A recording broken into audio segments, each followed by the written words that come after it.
So this is Ayeisha Thomas-Smith doing an interview with Nadine Finch.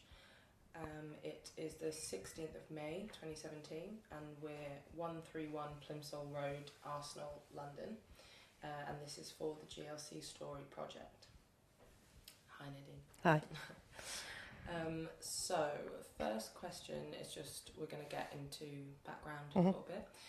So could you tell me how you would describe your background, a little bit about your history and your relationship with London?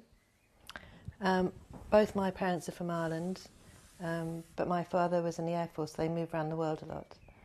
So I've lived in London since I left university, and previously I moved around.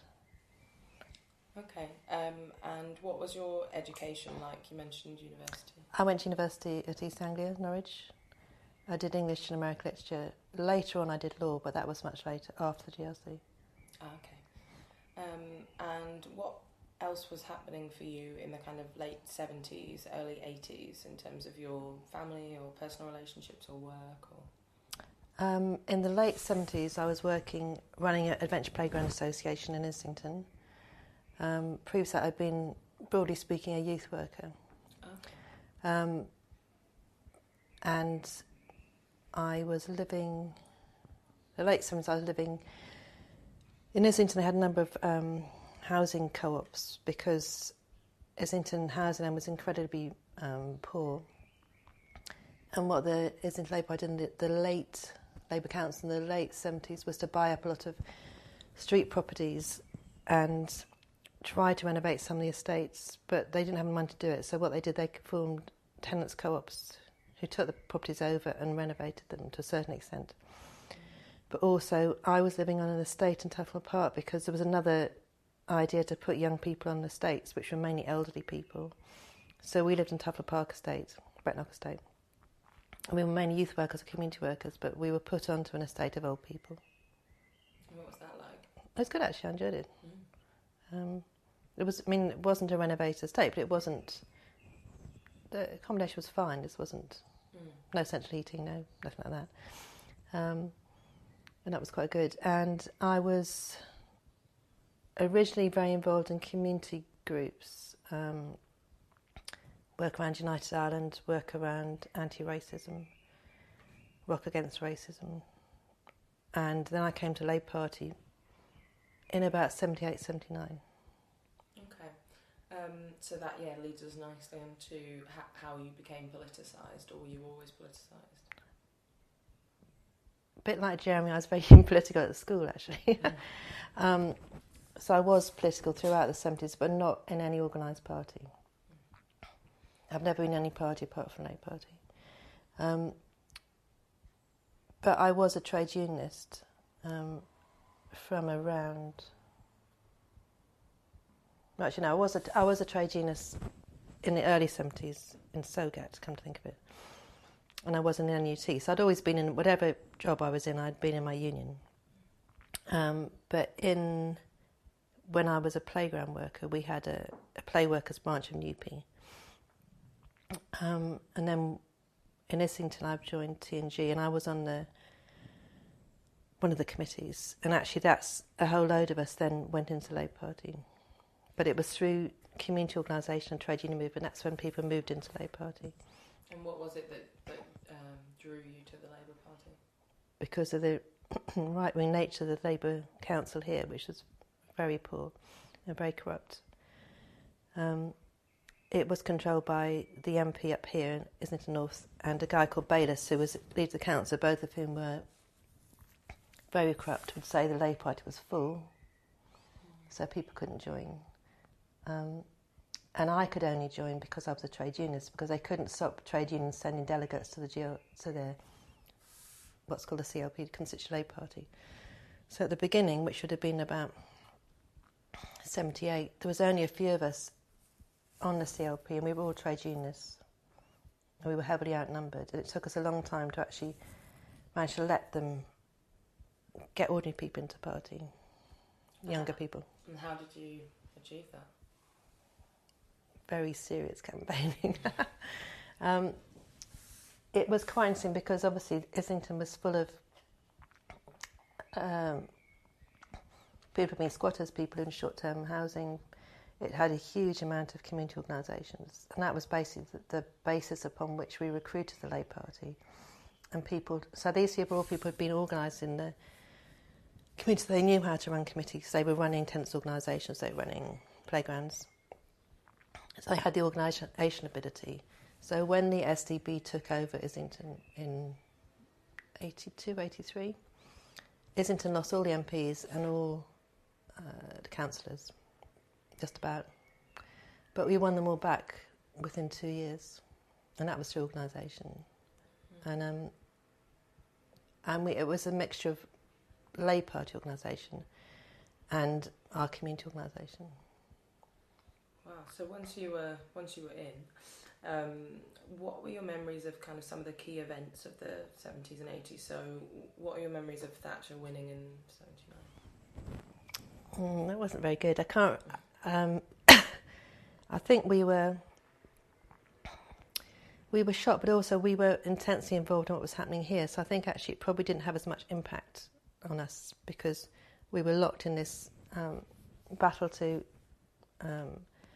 democratise Islington. And in fact, in the 70s and 80s, quite a lot of things were very local. So people lost trust with the National Labour Party. So lots of people believed it's only possible to build up from the bottom and through trade unions. So we probably weren't... It was a problem, but some of the things that the Callahan government had done, people couldn't support. So I think... I certainly remember that lots of people in the 79 government election didn't vote for the Labour Party. I won't name them because they weren't supposed to not vote for the Labour Party. They didn't. Especially because the local Labour MP was very corrupt and people weren't prepared to vote for him. So then it became, for me, it became very much a Bennite campaign. And that would have started shortly after the 79 defeat, actually. And what's a Bennite campaign? Well, Tony Benn's... People think about him only as a deputy leader. In fact, he was the leading person to democratise the Labour Party. And he worked very closely with community groups and trade unions. So, for instance, I remember chairing a meeting in Islington because I was chair of the local government committee, which is a kind of... It's a Labour Party committee which brings together the different constituencies in Islington. I remember him coming to Islington Town Hall, and this must have been about 82, and there was a huge meeting, loads of people came. People who weren't necessarily Labour Party people. In fact, my parents came, they weren't Labour Party. And that was interesting. And then some of us were down when he was going for deputy leadership, which should have been, was it 81? Yeah, I think so. Okay. So how did all of this change when Labour won control of the GLC in 81? Well, you see, I think it was continuing, but I don't think it changed that much because some of the people I'm talking about, who I was involved with, so for instance, Jeremy Corbyn, who's always been around on the left and very strong organiser, was very close to Tony Benn. He was my shop steward in the 70s. And we were both on the Greater London Labour Party executive. And what's a shop steward, sorry? It's like the basic organiser in the trade union. Okay. So you have regional people, but in workplaces you have somebody, and then you have local organisers. So, and that was a big issue in the 70s shop stewards because before that they'd only had people who were remote in offices, and lots of unions decided to have people on the ground, which worked very well. So the people like myself and Jeremy who were active were working with people like not only Ken Livingstone, but other people like John MacDonald and Mike, who was the economist person. So they were around in the Labour Party. So long before Ken actually won, or they won, people were talking about policies. For instance, to get our fight here in Islington to get a left person elected to the Greater London council was crucial. It was a very nice bloke called Steve Bundred, because he was a kind of tipping point to elect Ken. So it wasn't... Things were happening before Ken won, which Ken could then build on, because if you looked at the manifesto for Islington Labour Party, the council, in 82, it had many of the policies that GLC went on to develop. And I'm pretty sure that Camden will have had the same as well. I can't tell you so much about some of the other boroughs. So, for instance, in the Islington Manifesto in 82, we had a police unit, we had a women's unit, we had race equality work. So the GLC was able to really build on work that had been happening in trade unions and community groups. And Ken was very good like that. Oh, God. He was very good at building on people's strengths. And when we come on to talk about a GLC, I'll explain more about that. So it was obviously very good when he and the left won at GLC because of the resources they could command. But the ideas they were pushing weren't necessarily completely new. And they were able to build on... And the London Labour Party policy also dictated what the GLC did. Okay, so how did you become involved in the GLC? Well, I was on the London Labour Party executive, which created a manifesto for the GLC. I was involved in that way, but I was working in Haringey, and I'd been doing lots of work on women's issues there, but then I created a women's unit, and which wasn't really what I didn't envisage. So I wanted to move really. And I was sitting on a panel. I was sitting on the platform at London Labour Party conference between Jeremy Corbyn and a guy called Narendra McAngie, and they produced this advert saying, "Oh, there's these jobs in the GLC. Why don't you apply?" So I did.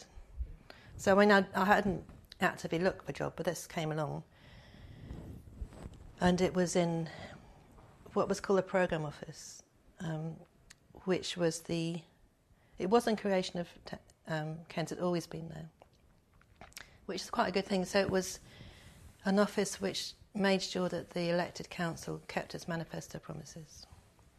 But it was obviously like different under Ken. So we each, a team each had I had race, women's and policing. But you had to audit them for legal and financial as well as policy things. And it was a very powerful office because some of the councillors weren't actually very left-wing. And you had to slightly remind them what their manifesto was.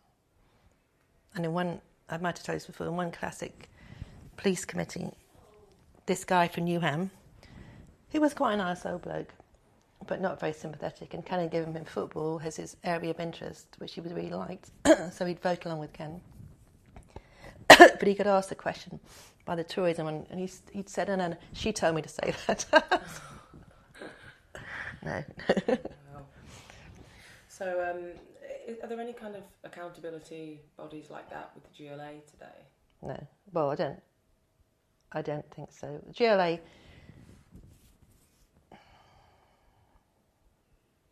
Well, it hasn't... The Assembly's elected, but the London Labour Party, as many other bits of the party, were stripped of their powers under Kinnock, and so there is a London Labour Party, but it's actually... It doesn't have the power that we used to have.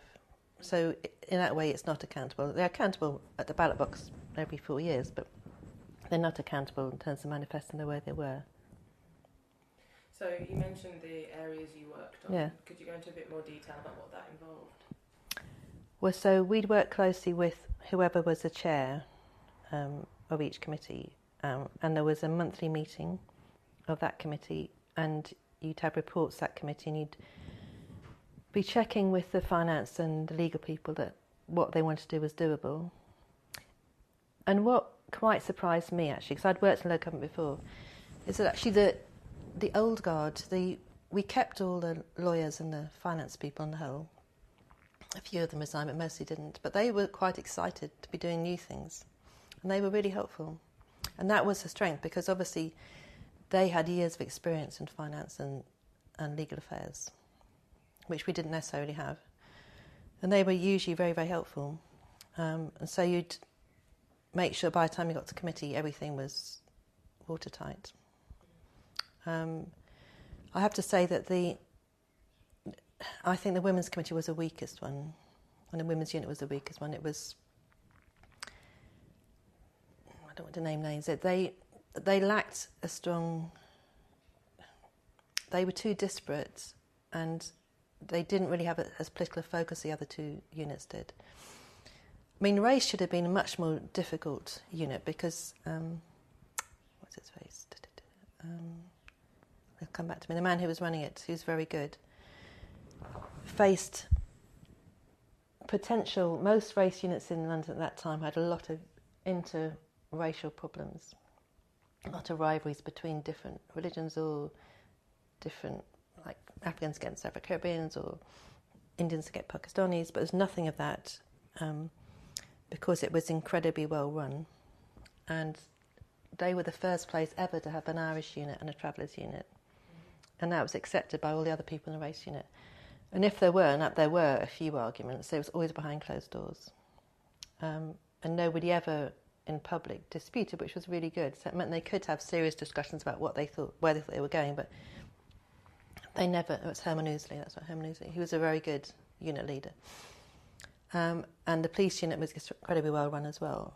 And given those two units had the most flack, I mean, there's jokes about the women's unit, but actually the most flack and the most threats, and there were threats. There was a fire actually in the race unit, a firebomb at one time, and some of the correspondence was really vitriolic, but it was mainly, particularly against the Irish unit, and the race unit and the police unit. But they managed to do very good things, as you can see from some of the documents I gave you. So where were those threats from the general public or what other groups? National Front was much stronger then, still, or I can't remember, it might have been called that, it might have been morphed into something else, but the National Front, broadly speaking. The National Fronts were very, very anti-Irish, and quite often attacked Irish marches.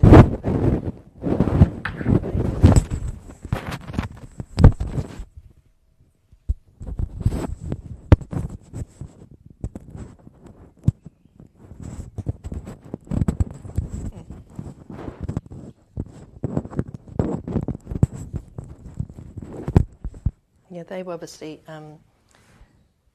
but the general public as well. But interestingly enough, the only grant we never got through was one for Troops Out movement, which was actually not an IRA front. It was, people believing it should be night armed, but that was the one grant that we could never get through a committee because of a huge amount of stuff in the papers. So what grant was that? To the Troops Out movement, which campaigned for United Ireland, who were mainly Irish people, and that's the one grant we never got through. And there was huge outrage in the papers. But the other parts of the GLC, like the high industry and employment, was a very progressive group as well. And did you work closely with them, or were you mostly? Only during the miners' strike, actually. And what was that like? That was good. Well, it was the Popular Planning Unit that I worked with. And I can't remember what. I think I worked with that because, quite apart from my work at GLC, myself and a guy in Narendra, who I mentioned before, wrote this pamphlet called A Million Jobs a Year. I think we promoted it with the Popular Planning Unit. So that was coming at it from... There was also this other unit down in the basement, which is now the part of the aquarium, which... I can't remember its name. It was like a community liaison team, and they're the people who organised all the festivals, and they went out and helped with community centres. They funded lots of projects still going, like the what's it called? The Hackney Empire is a GLC project because Ron did lots of the GLC campaigns. And his group were very, very active. And towards the end, we helped them buy that building. And what I should say as well, the programme officer where I worked was also in charge of some of the big capital projects. So we would have been involved with some of those, like Coin Street, and buying quite a big property at the end for different community groups. And are many of those still community-led or owned today? Or? Yeah, Coin Street. I mean, you know where Coin Street, all those restaurants are? Well, that, and behind there, that whole estate is community-owned and was given to them about 4 hours before the end of the GLC. I remember it being signed. And then there are various, but some of them have gone under. Obviously, Hackney Empire is still there. There was the Irish Women's Centre in Sutton until very recently was there, but they just couldn't keep going. They couldn't get any grants to keep going. There's other bits and pieces around London which are buildings which the GLC gave to people, which obviously they owned. So what were some of your kind of highlights or proudest moments working at the GLC?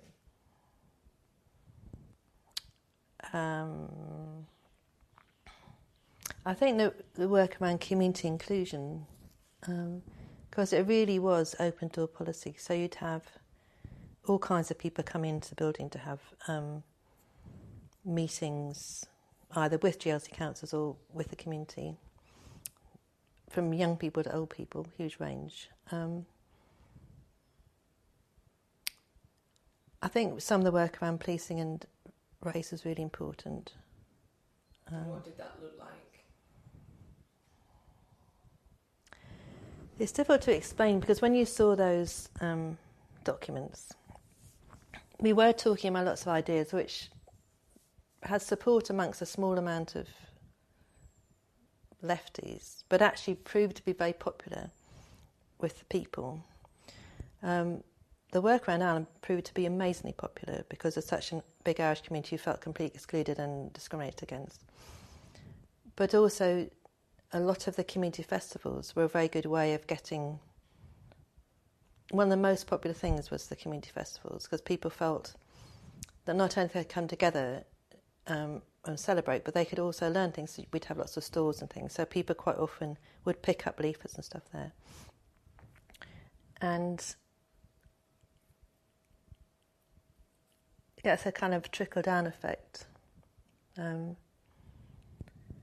But it was politically quite hard because obviously the GLC was embattled, which in some ways made it better.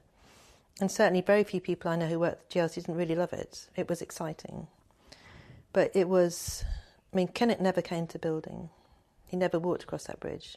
So it wasn't just the Tories, it was also the Labour Party hierarchy didn't like it. But most people who worked there really liked it, including people who worked there previously. Because in the programme office, there were a few people who stayed a little while who were actual policy analysts, but nearly all the admin staff stayed, and they loved it. And they liked the excitement. And these are people who've been working there probably all their lives. Because many people in that video I lent you, they'll have come in as trainees and stayed the whole, because it was a place, in those days people stayed in a job for life. So. And how long did you stay there? Until it got abolished. So how long was that in total?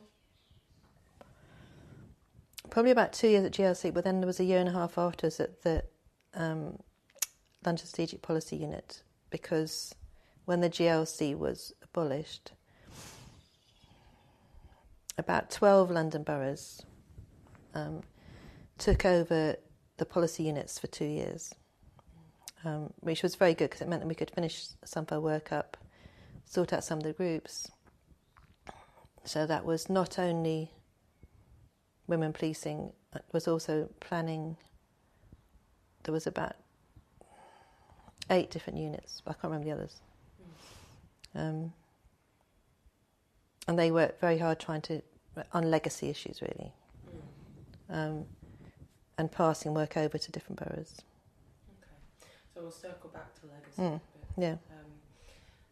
So in terms of the GLC as an institution, what do you remember about kind of where power was situated, or how decisions were made, or more about the formal and informal structures? Well, as I say, they did accord the lawyers and the finance people. They didn't just override them, because it was it had such a huge budget. It would have been ridiculous to do that, really. But Ken and John McDonald people obviously had a power, and there was a core group, I'd say about 20 councillors, who really led the way, because not just because they'd been selected by the Labour Party, but also because they had the expertise in their particular areas. And then there'd be people like myself who were there. We'd have been called political appointees, I think, really, nowadays. We weren't particularly, we actually applied for the jobs, but we were also expert in the areas they wanted to push forward. So, and certainly, it's quite hard for me to say, because I was kind of the centre of it, because that policy unit was very central, so it's quite hard to tell what. Most people I know really liked it, even people who were in more periphery parts, because I think I said because of Croydon, really, we had loads of money, because it had never been the intention to start some of these projects, because one of the big priorities in the manifesto had been to make a fairer and cheaper public transport system. When Croydon took the GLC to court and the court stopped it, then we had billions of pounds. So the small scale, more radical programmes then could just expand. And so what did that look like? Did it mean that, would you describe it as quite democratic in terms of each part having their own budgets and things? Oh yeah. Everybody had their own budget, but people who spent more effectively got more money. I'm trying to think in our office. In our office, obviously, people. I think most committees began with a kind of equal amount of money for their function, but some people turn out to be much more efficient at curating things.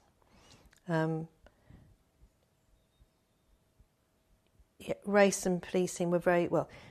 On the policing side, there were already a lot of police monitoring groups all around London who we were funding, and other campaign groups about miscarriages. So, and the police unit was very well connected. It was very diverse. That's one of the things I say about that. There were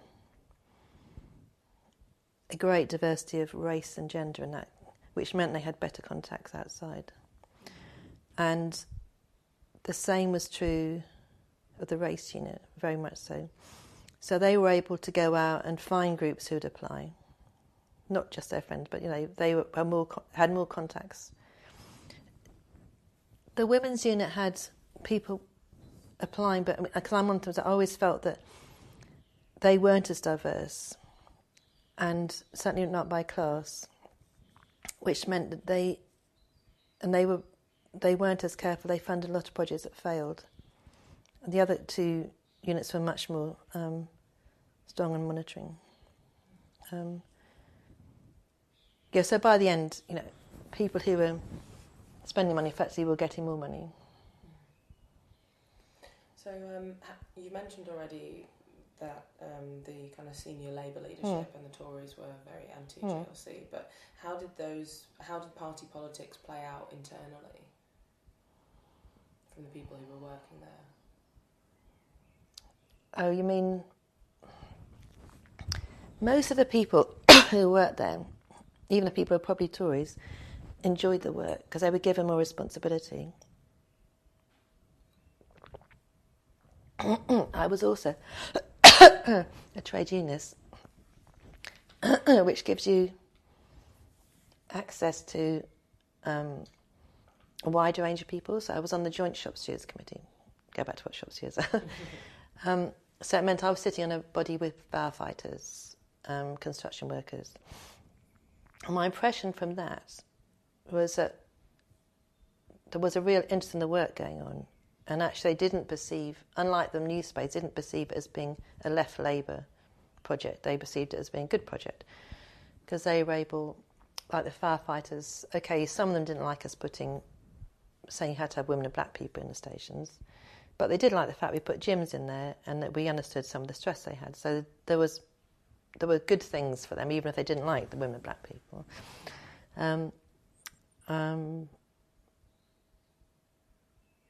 Housing, the Tories took housing away quite early on.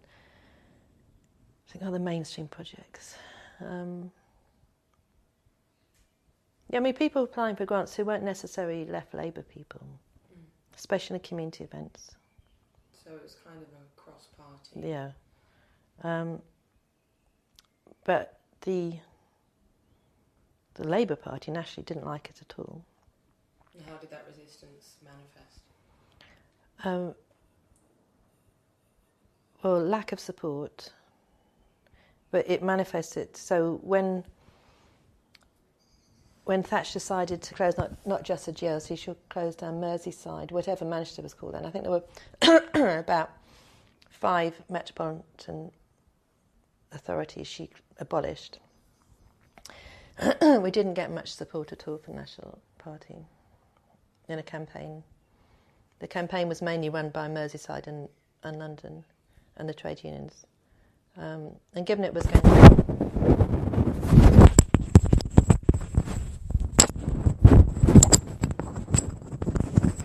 thousands of people losing their jobs in those 5 places, they should have campaigned more.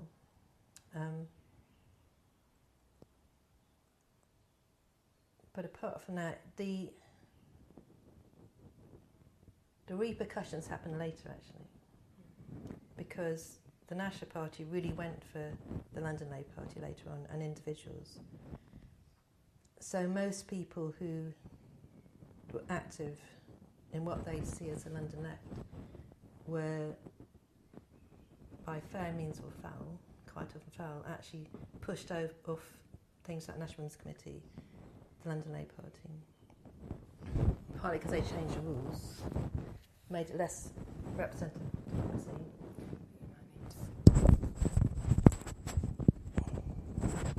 I think this one's slightly... can you hear that? Yeah. So the repercussions, so what happened afterwards is in the years between abolition and 89, the National Labour Party managed to push out most of the London left off certainly national or regional positions. So was the resistance from the National Labour Party, what was the basis for that? Was it ideological? Was it? I would say it is ideological. It's actually very, very similar to what's happening now. And a few of us are actually doing some research into what happened in the 70s and 80s. We're doing some research between 75 and 85. And it's so now when people attack Jeremy, supposedly on organisational grounds, like he's not organised, not a leader, actually it's not that at all. It's they don't like his international stance. They don't like his stance in Ireland. They don't like the fact he campaigned for Mandela.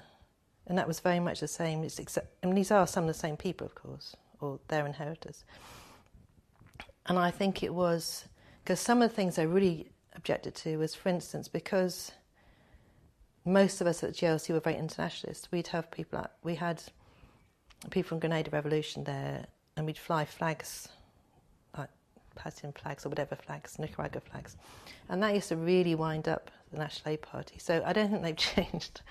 And I actually think it isn't, they couldn't really object to community festivals. They couldn't really object to what we're saying about fairs. they probably did object to the work in policing race, but they would probably be more sensible to say so. They certainly objected locally. The right wing objected to the work we did in policing here in Islington on the grounds that we were colluding with criminals. IRA remained a very difficult issue and does now, as you can see from what's said about Jeremy and the IRA. So I don't think it was. I think it was ideological. Okay. So just to talk a little bit about the GLC as a workplace, can you remember what they did particularly to make it kind of a more equal workplace and how successful that was? Well, interestingly enough, the old GLC had all these things which were, I think, were quite democratic. Like, it sounds silly, but you had a day off a year to go on a works outing. You had a day off a year to go Christmas shopping. But people quite often went together. So you'd go, we went to France a few times with everybody in the office, including the secretaries and admin people, everybody. And in that way, it was quite equal. And as I say, the trade unions were across the board, so they weren't against each other. So you'd have the blue collar and manual workers unions and the office worker unions working very much together, which makes a difference. I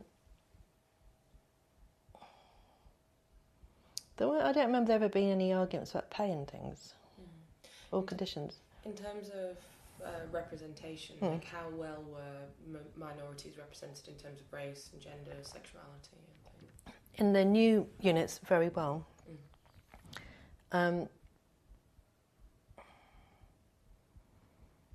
Firefighters, obviously not.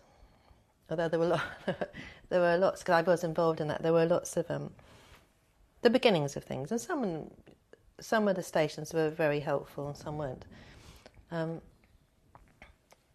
that's taken a long time to make the firefighters different. They were, because I remember them voting against gay rights quite often. Things. So I'd say it's difficult to tell about. It would take longer to change the more established units, because obviously if you have a new unit, it's much easier to impose, or at least advertise more widely and work out what you're going to have. And also I think the new units were more, the qualifications they asked for were more wide-ranging. So,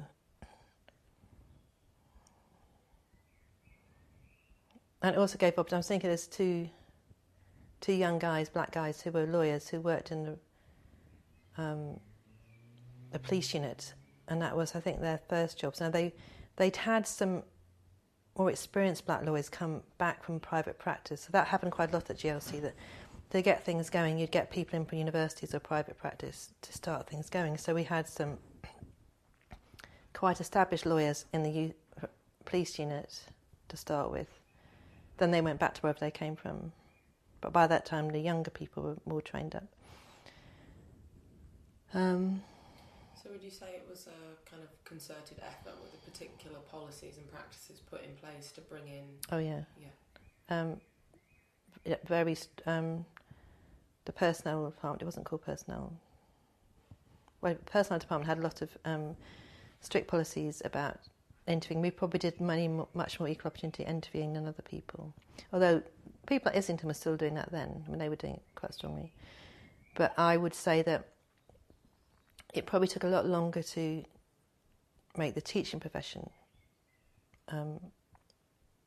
more diverse, just because people weren't even getting into the training.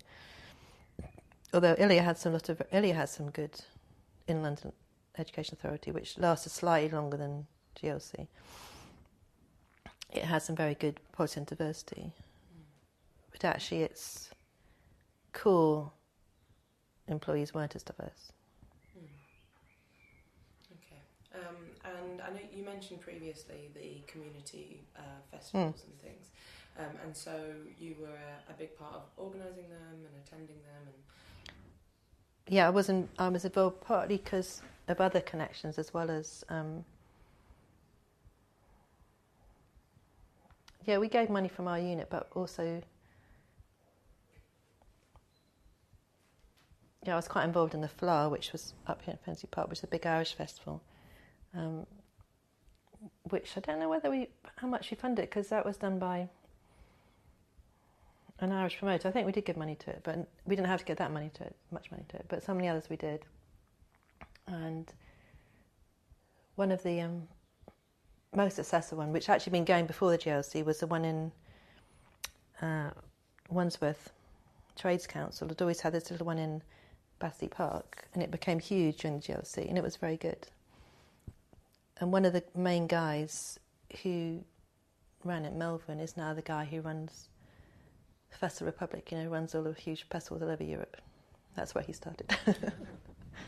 And which are there any other big celebrations you remember? So the 95th anniversary or the Thames Day or things like that? I don't remember Thames Day, but I do remember the last day, which was massive. Huge, not really celebration. Then there was that some people were walking from. Most of the big things were actually demonstrations. Ones that like people would walk from Newcastle. There's a big celebration at the GLC. I remember a nurses one, which ended up because the GLC had all this space. Because then we didn't have. I don't like the Millennium Wheel. They didn't have the wheel. They didn't have all that other rubbish. So there was huge space by the GLC, which made it was a very useful place for people to march to. So most big marches ended up there, and then they'd have music. And I remember Ken on stage with what's his name. He was a very depressive 80s actor. I mean, actor, singer. Anyway, Ken looked quite uncomfortable. But not as uncomfortable. I saw another one. At a fundraiser, he had introduced this Irish punk band in a club up in Willesden. It was a campaign that Ken supported, but he was obviously fairly because there's all these bouncing Irish punks, and Ken got off stage as quickly as possible. And I do remember the last one. The last bit was very sad. Last night. So, discussing that, when did you first learn that the GLC was going to be abolished? Well, I think the Tories had been threatening it for about 3 years, because there was a year's delay. So there must have been the legislation must have been at least 2 years before abolition, because at one point there was a year's reprieve. So I think they probably started talking about 3 years before. So practically from the beginning they started about abolishing it. And of course, along with the abolition, it was very hard on people who depend on the services.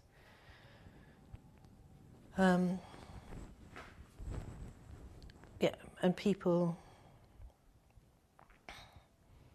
some of the communities felt they'd been validated by the GLC, definitely were upset by abolition because they saw it as an attack on their community as well. And so were you involved in the anti-abolition campaign? Yeah.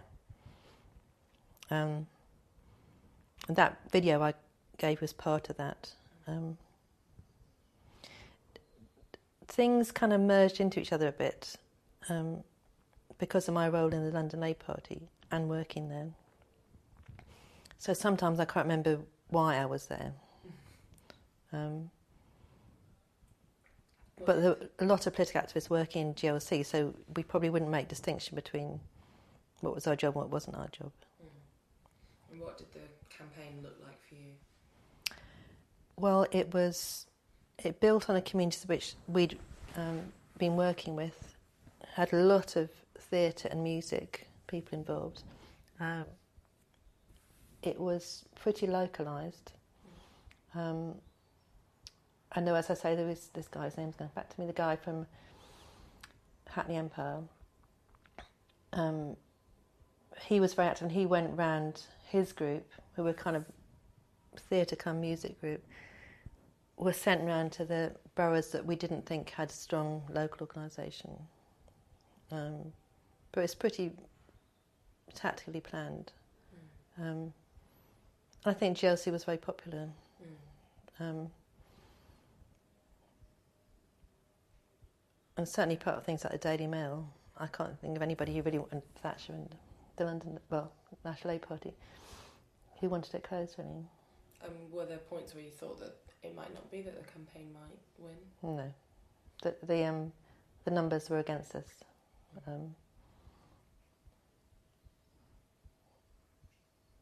I mean, they were at the beginning. They were hoping that the GLC would pull back, I think, because there was, you probably heard before, that on the top of the roof of the GLC there was this big board saying how many people are unemployed, which faced straight onto Parliament.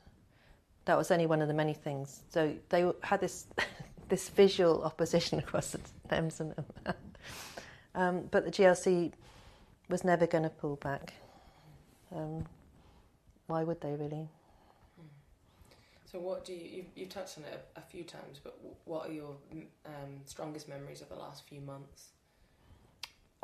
Being extremely tired. We had a lot to do because we were trying to protect people's jobs and also the services. And we still had a lot of money. So in our unit, we were charged with spending the money productively. And also I was on the Joint Shop Stewards Committee. So it was a kind of pincer movement, I think I said before. So I might have got this slightly wrong, but I think if a London Borough agreed to take, and we divided the remaining people up, like from architects down to gardeners, and put them in packages and said, okay, if you take this package of people on the same terms and conditions, which was quite easy then because most people in local government had the same terms and conditions. I think some of the GLC people might have had slightly better terms and conditions, and I think that was one of the bargaining points. We give you 10 million that you can spend in your housing. And everybody took it, as far as I know, except for Hackney. So Islington got another 10 million. And why didn't Hackney take it? I, to this day, don't know. They didn't like the fact they hadn't interviewed the workers, which was a bit beside the point, really, because they were getting this money which they desperately needed for their housing, because their housing was rubbish, and they were getting pretty skilled workers from an organisation which was very good in employment, right? So it was... Hackney did take, they were on the left, they did take some funny positions. And that was Andrew Puddifat, who you might have come in contact with, who works in various kind of groups now, like he used to work at Justice, and so I don't know why he did that. And most other people who moved worked there for quite a long time, and wherever they went to. In fact, a friend of mine has worked as an architect in Islington ever since. But so it was quite successful, and so nobody got compulsory redundant. A few older people chose to take voluntary redundancy. Like one of the guys on that video, I thought he was old, I don't think he probably was that old. And he decided to sail around the world. Wow. It seemed a good thing for him, so. So you mentioned that there was a kind of party / wake afterwards. What was that like? It was massive, and it was quite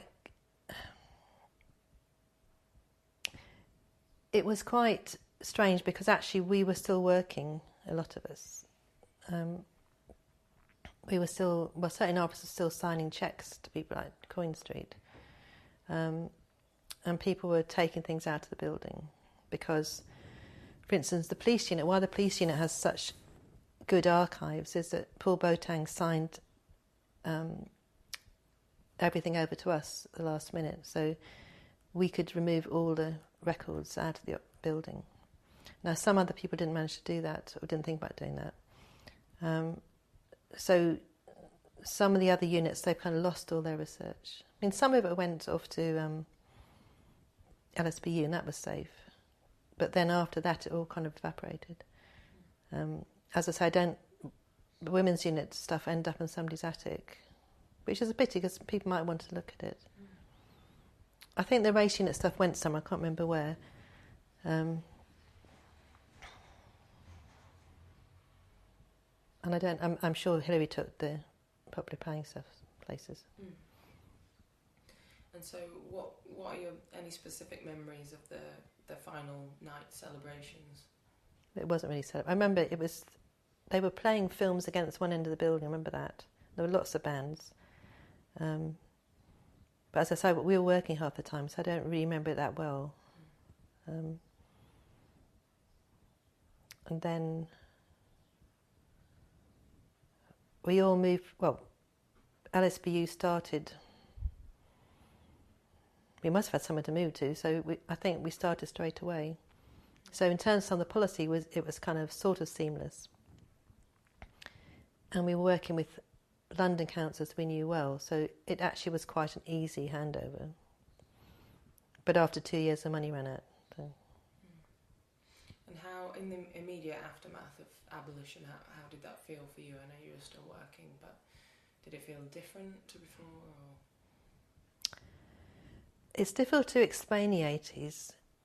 The 80s was an incredibly crowded decade, and because what I found talking to younger people is that because most young people are more used to a single issue campaign perspective, in the 80s there were single issues, but people were involved in a load of different things. So although the GLC was a very important part of the 80s, it was just part of the things that's happened in the 80s. So there was all the work on United Ireland, there was all the work on the miners' strike. So the miners' strike was over by then, wasn't it? Yeah. Yeah, the miners' strike had finished. There'd be lots of other campaigns going on. So quite often, if you ask someone like me, it's difficult to actually... we were very busy. Where was I then? I'd moved to Hackney by then. So we were probably involved in local stuff as well. So it was... I'd say it was probably worse for the people who'd worked there all their lives. Because we saw it as part of our political activity to work there. And people went back to academia, they went back to where they'd been. I stayed at this policy place for a year and a half. It probably affected some of the councillors quite badly, the ones who didn't stay involved. See, a lot of them did stay involved. Well, Mike Ward's the person I forgot about. Mike Ward, the London Enterprise Board, stayed going for a while, and he was chair of that. Valerie Wise didn't do much after GLC, but obviously people like John McDonnell did. And quite a lot of people like Steve Bundy went into local government as an employee, so most of the leading councillors probably were still active afterwards. So looking back on the GLC now, how do you feel about its significance or importance, and have those feelings changed at all over recent decades? No, I think it was a very important, and it would have been very good if it had gone on, because it really brought together trade unionists, activists, academics, councillors in a very productive manner, and I think it could have gone to much, much better things as well. And it was a real waste, some of the loss of expertise and the fact that people just rewriting. And unfortunately, GLA wasn't a success to GLC.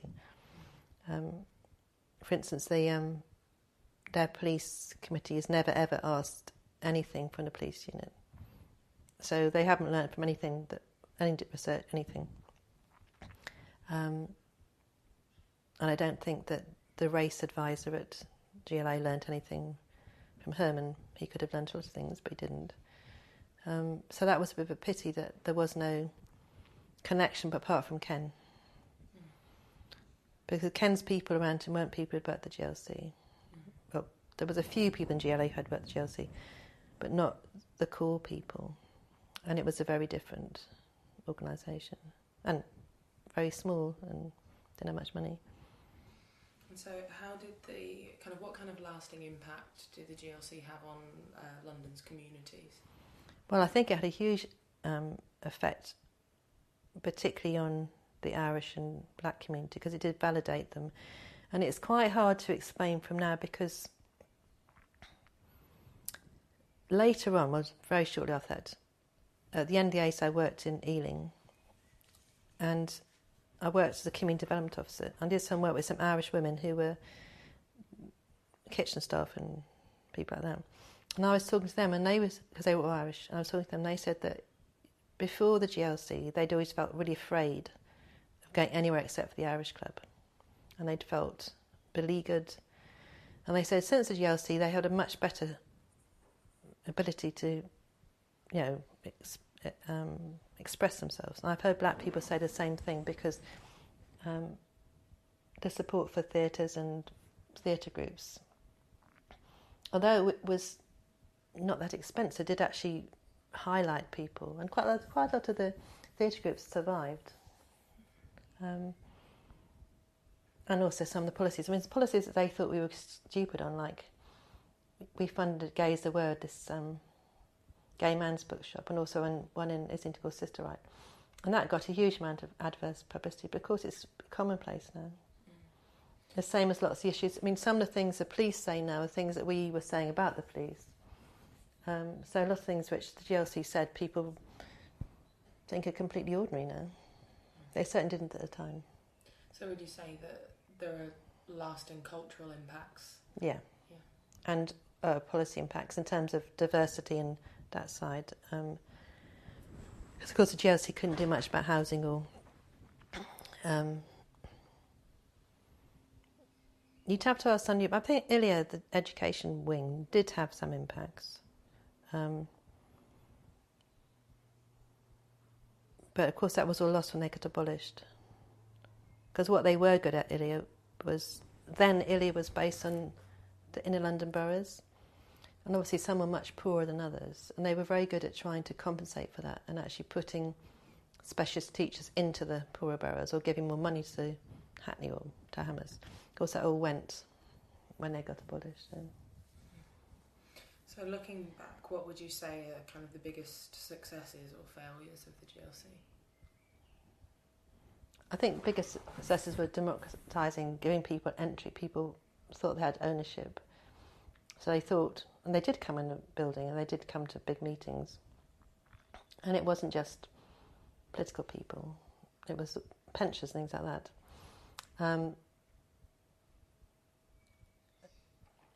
And lots of the ideas came from below, not above. Obviously there were policies and manifestos, but most of the councils are very keen on people actually giving them ideas and trying to process those ideas. Not all of them, but most of them. And the failures? Failures? Well, I don't know, didn't we have enough time to fail?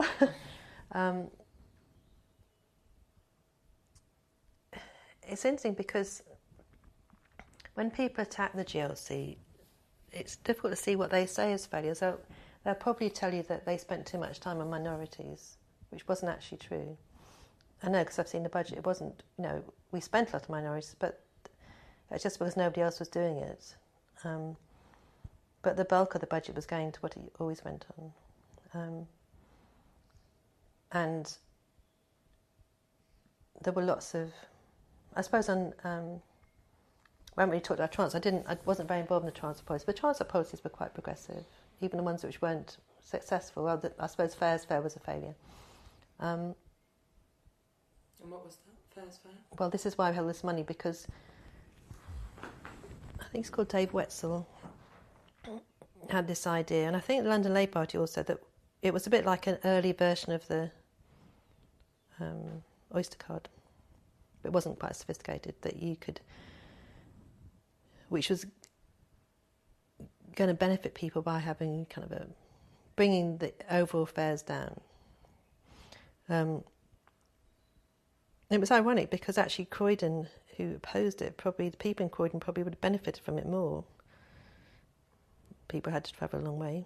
And that got blocked by the courts, so that never happened.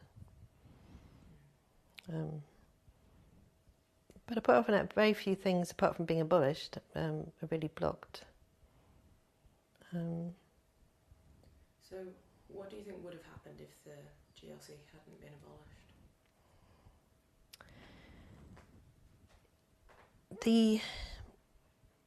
I think we would have gone on developing policy really well. There would have been less money because we wouldn't have had the windfall from Fairs Fair. So we probably wouldn't be able to expand the grants programme as much. But on the other hand, some of the groups who kind of didn't succeed, well, that's not surprising, I mean, people don't always succeed.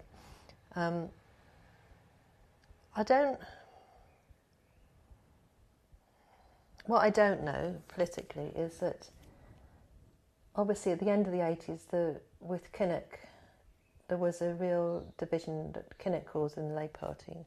Now, I don't think that would have affected the GLC because there was an accommodation between the different people. I mean, all of them weren't as left-wingers. In fact, there's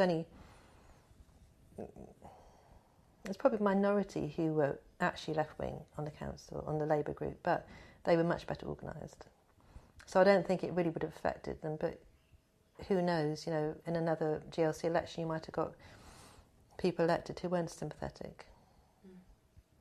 But I think the actual policies and policy development would have gone on. So what are some of the positive elements of life in London today that are part of the legacy of the GLC? Well, I think the openness. I mean, compared to the rest of the country, London is, well, if we discount people like Croydon, there's a much more openness about race, which I think has something to do with what was said during the GLC time. If you step outside London, people's attitudes are much worse. And because you have to work, you can't. I mean, I'm critical about New Labour because I think we could see it coming in the northern heartlands, that people were blaming black people or European people, and it should have been challenged. It was let go, and the GLC did challenge people like that, and it worked. So quite often when people challenge, they back down because I mean, Rock Against Racism was a very interesting experiment or group because they did regularly challenge the white racist youth, and the white racist youth quite often backed down. And once they saw the music and they thought they were fun and tough, they usually turned over to Rock Against Racism. So, but you can't, if you leave it, it just festers. So I think that's a major legacy. And I think the policies have trickled down, partly because individuals have taken them elsewhere, and also some councils have taken them elsewhere. And would you say there are any negative impacts of the GLC in London today?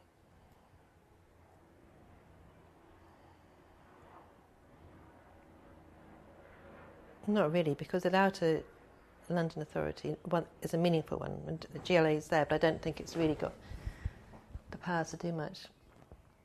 London has become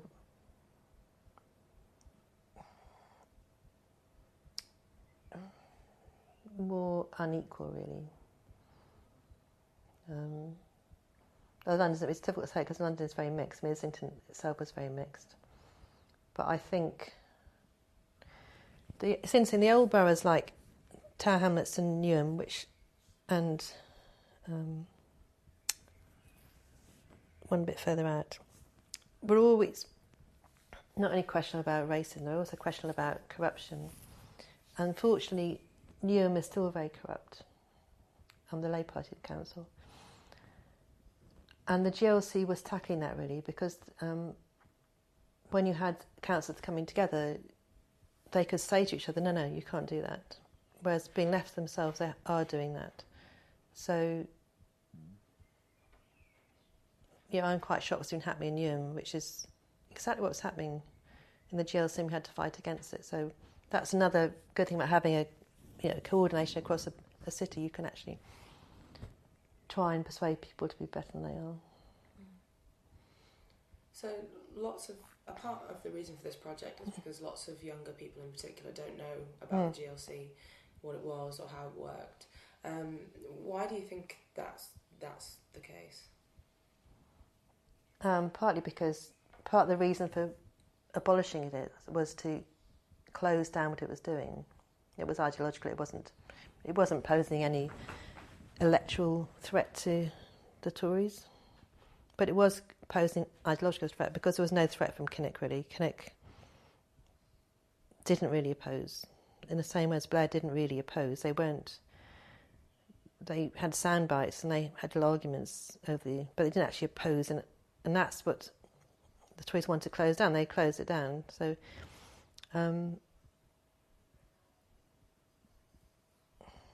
what's the beginning of that question? So just that lots of young people don't. Oh yeah. And I'm quite surprised that they don't. But then you did enter the 80s, not say 90s, which was very individualistic. And I think there was a huge gap. And it's very obvious. It's very obvious in Momentum. It's very obvious when you go on demonstrations. There's a missing generation, about 15 years worth of people. Like Momentum, both here and I went to the Momentum thing up in Liverpool. It was probably evenly balanced between young people, broadly speaking young people, and people broadly speaking my age. And there was nothing in the middle. And I think that's another reason why the tradition wasn't carried on, because the people who came in, and obviously the Thatcher really went for the London, any left councils, and some of them did get surcharged. Lambeth got surcharged, thousands of pounds, individuals. So I think what happened is that left-wing councils didn't go into councils. One, because they couldn't see any point because they weren't going to be able to do things. And so the people going in weren't really sympathetic to GLC ideas, and they saw them as loony lefts. And so what does it mean to you that it was forgotten, or in some ways? Well, I see it as part of the lurch rightwards. It's more interesting. The more interesting question is what's happening now. Why has it suddenly come back? A significant amount of Jeremy's supporters, people about 55 and upwards. They're people who are affected by things like GLC, but it's interesting that the young generation suddenly, there's always been some young people, but they've usually been the children of people who were lefties, but suddenly there's loads of them, which is very interesting. It's interesting to know why. So, in terms of where we're at now, what are your kind of future hopes and concerns for where we go from here in light of the lessons from the GLC? This is a whole book. It concerns me, and is that the undermining of Jeremy from the PLP people is very similar to the undermining of the GLC by Kinnock and people. And it's ideological. And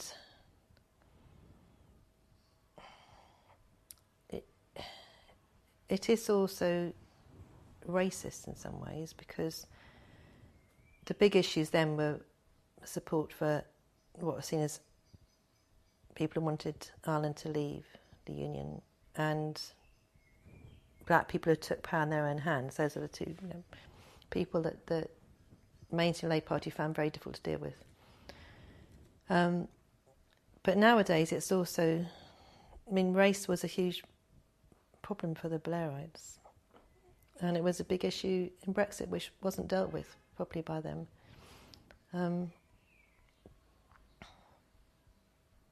So it's into, I think, the same issues are coming up again. And just hopefully the Labour Party this time is more robust.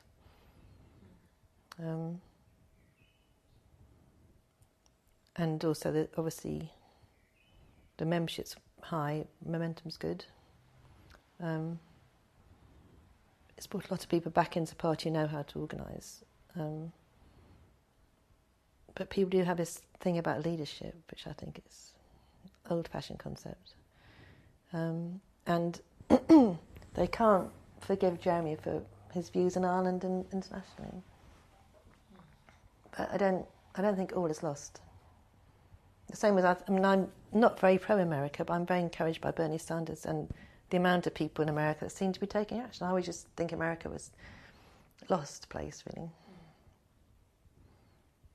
Okay, that's a nice hopeful note to end on. Did you have anything else you wanted? No, that's fine. That's good. Yeah, thanks. Great. Just finishing, we